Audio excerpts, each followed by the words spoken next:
Hi everyone, my name is Martha. I'm a relationship counselor and clinical sexologist, and I am based in Singapore. I have been in practice for 11 years, and I am with my colleague who is a sex educator and Tantra teacher. His name is Jon Gosling. He's based in Manchester, UK. He's been doing this work for a really long time, and even though we've been friends for a really long time as well, I just want to take this opportunity to kind of like ask him about you mentioned before that Tantra saved your life. So can you explain more about like your journey into becoming a Tantra teacher? Wow, that is a long story, and if I talk about the aspect of how Tantra saved my life, Yeah.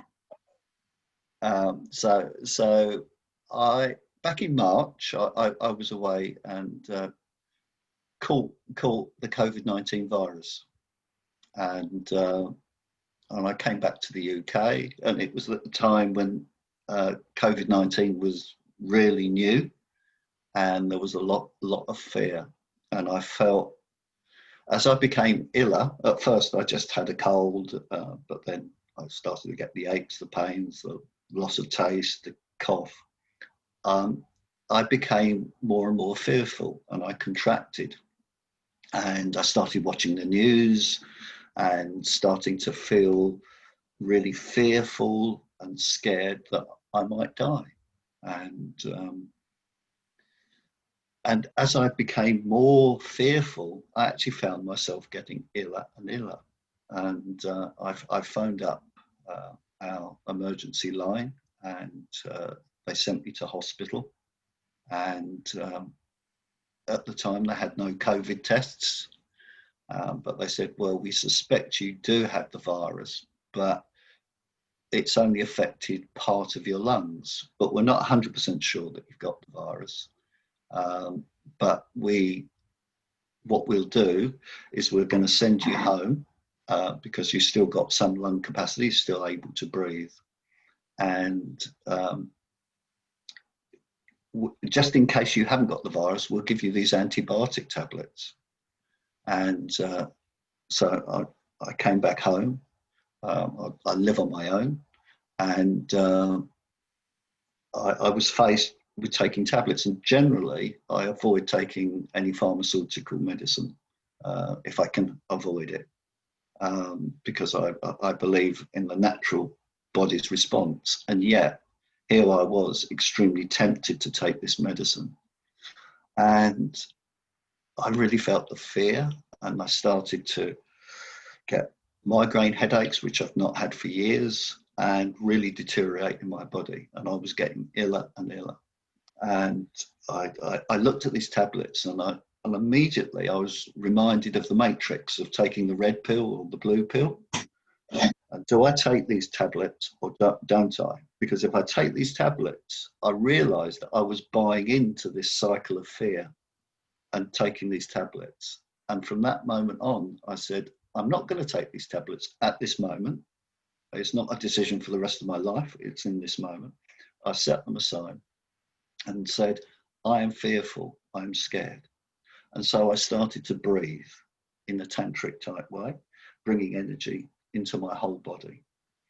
And that was difficult because I was coughing and spluttering at the time as well, but I did it. And I started to feel my body relax.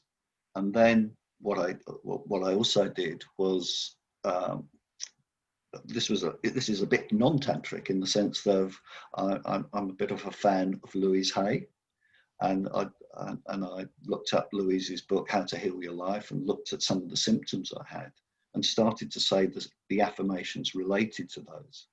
And again, I started to relax and start to feel my body responding to that. And so I also, rather than contract and be in fear, I breathed, opened my body and relaxed, and just noticed my own fear, and then connected to my heart and sent compassion to my fear and sent love to my fear.